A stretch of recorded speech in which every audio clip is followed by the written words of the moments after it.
Este trimestre tenemos el privilegio de prestar oídos a Efesios.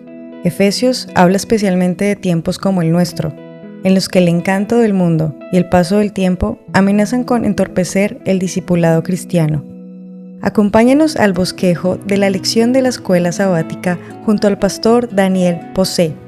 Será emocionante y muy enriquecedor para nuestro crecimiento espiritual. Hola, ¿qué tal, queridos amigos? Nuevamente nos encontramos para seguir compartiendo nuestro estudio de la carta del apóstol San Pablo a los Efesios. En esta ocasión nos centramos en el capítulo 6, desde el versículo 10 al versículo 20. En estos versículos del capítulo 6, Pablo presenta al cristiano bajo la figura de un soldado. Es importante recordar que en los días de Pablo, él vivía dentro del Imperio Romano. El Imperio Romano, que fue uno de los grandes imperios de la antigüedad, se caracterizó, entre otras cosas, por todas las innovaciones militares que realizó que le permitieron grandes conquistas. Los romanos realmente tuvieron un ejército poderoso durante los primeros siglos de su existencia.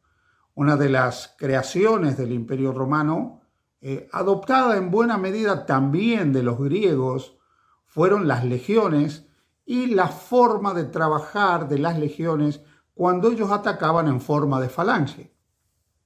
Bien, el legionario romano tenía todo un armamento, un equipo que llevaba constantemente cuando salía de campaña. Sobre la base de la figura del armamento del soldado romano, Pablo menciona una serie de cosas para hablar de cómo debemos vestirnos los cristianos y evitar las acechanzas del diablo y formar parte, por lo tanto, del ejército de Dios.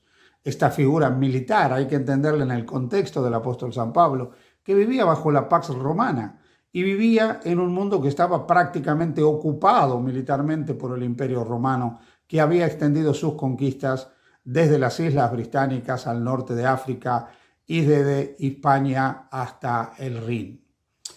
Los versículos 10 en adelante dice: por lo demás, hermanos míos, fortaleceos en el Señor y en el poder de su fuerza.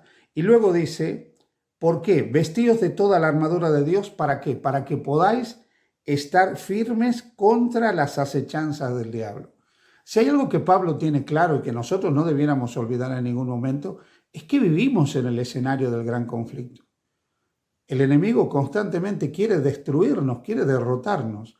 Por eso es que él utiliza tácticas, acechanzas, nos acecha para ver dónde puede entramparnos, dónde puede emboscarnos a nosotros.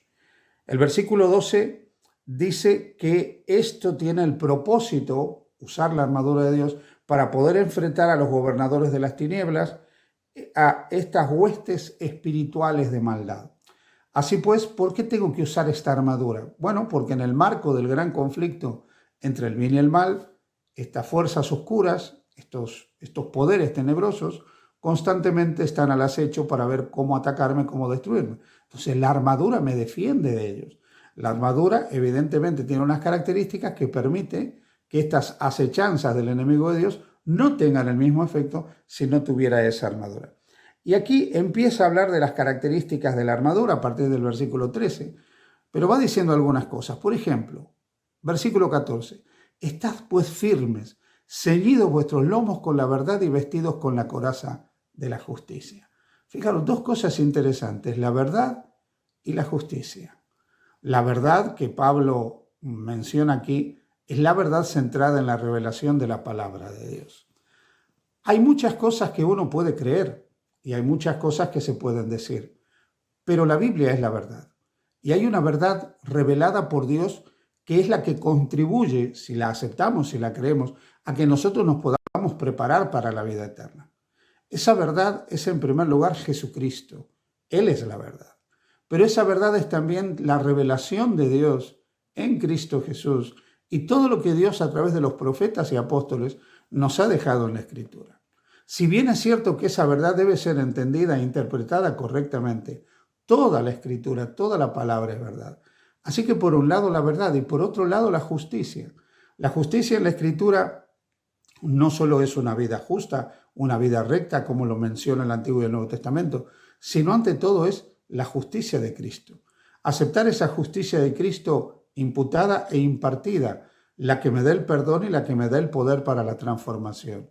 Cuando yo recibo a Cristo, que es camino, que es verdad, que es vida, que es justicia, yo estoy teniendo la verdad y estoy teniendo la justicia, porque Él me lleva, por otra parte, a vivir la verdad, a creer en la verdad, a conocer la verdad y a recibir la justicia que necesito para que mi posición y mi condición delante de Dios sean cambiadas y yo sea transformado. Dice a continuación el versículo 15, calzados los pies con el apresto del Evangelio de la paz. Fíjate, el Evangelio, ¿verdad? Justicia, ahora viene el Evangelio. El Evangelio, mis queridos amigos, es la buena nueva de la redención en Cristo Jesús. Hoy vivimos en un mundo cargado de ideas, cargado de mensajes, donde constantemente estamos expuestos a una cantidad de ideas. Muchas veces esas ideas contradicen cosas que para nosotros son significativas. A veces nos sentimos impulsados a revisar lo que hemos creído. Pero hay una cosa que a lo largo del tiempo se va a mantener siempre sin ser transformada: el Evangelio. Las buenas noticias, la buena nueva de que Dios en Cristo ha entrado en la historia de este mundo y quiere entrar en la historia de tu vida para salvarte si tú aceptas a Jesús como tu Salvador. Muchas cosas pueden cambiar, pero una cosa es clara: Dios te amó a ti y a mí de tal manera que envió a su Hijo para que si creo en Él tenga vida eterna. Este es el Evangelio y esto no cambia. El hecho histórico de la vida, la persona, la muerte, la resurrección de Jesús, eso no cambia. El hecho bíblico de saber que Él está intercediendo por nosotros en los cielos, eso no cambia. El Evangelio, todo lo que Cristo es y ha hecho y hace por nosotros, eso se mantiene incolume a lo largo de los tiempos y eso es lo que nos permite andar adecuadamente. El calzado es para andar. Por eso dice, aparte de estar ceñidos, vestidos con la verdad y la justicia, habla del calzado que es el Evangelio. Andar en el mensaje de la cruz, andar en el mensaje de Jesús, andar en las pisadas de Cristo. Dice el verso 16, sobre todo tomad el escudo de la fe, con que podáis apagar todos los dardos del maligno. Y el versículo 17 dice, tomad el yelmo de la salvación, la espada del Espíritu, que es la palabra. Mira, escudo y yelmo, ¿no? El escudo para protegerse, el yelmo que se llevaba en la cabeza. Me gusta lo del escudo, porque el escudo impide que esos dardos, esas flechas, esas saetas que el enemigo y la fuerza del enemigo lanzan sobre nosotros nos puedan tocar. El escudo nos protege y el yelmo nos protege. El escudo impide que los dardos del enemigo lleguen a nosotros. Y ese escudo, finalmente, es el estar conectados a Jesús. El dejar que Él sea mi escudo y mi fortaleza, como expresa el libro de Génesis cuando habla de Dios en relación con Abraham. Pero el yelmo está en la cabeza y es la palabra de Dios. Debemos dejar que nuestras mentes estén llenas de la palabra de Dios, para que la palabra de Dios pueda guiarnos a pensar correctamente, a discernir correctamente, a obrar correctamente, a actuar correctamente. Queridos hermanos, queridos amigos, si llevamos esta armadura, fijaros, de la verdad, de la justicia, del Evangelio, de la fe, de la palabra de Dios, esto nos protege constantemente del enemigo de Dios. Vivimos en un tiempo complejo en la historia de este mundo. Nunca como antes necesitamos la verdad y la justicia. Nunca como antes necesitamos una comprensión clara del Evangelio. Nunca como antes necesitamos tener la fe auténtica y nunca como antes necesitamos alimentarnos, nutrirnos de la palabra de Dios para poder enfrentar la última etapa de la historia de la salvación en este momento que es el final del gran conflicto entre el bien y el mal. Y por supuesto el versículo 18, orando en todo tiempo, la oración. Porque todo esto sin oración no sirve para nada. La oración me conecta con la fuente de poder. Dios es la fuente de poder. En mí, en ti no hay poder. Necesitamos el poder y ese poder viene de Dios.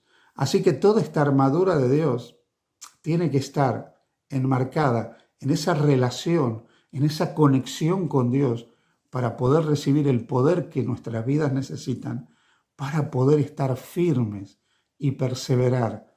Jesús dijo, el que persevere hasta el fin, ese será salvo.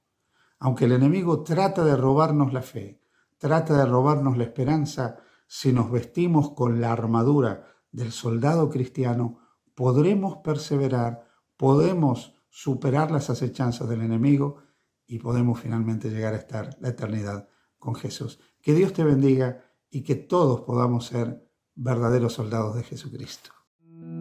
Queridos amigos, ha sido un gusto compartir el bosquejo de la lección de la escuela sabática. Esperamos encontrarnos la próxima semana y así aumentar y fortalecer nuestra fe. Dios les continúe bendiciendo.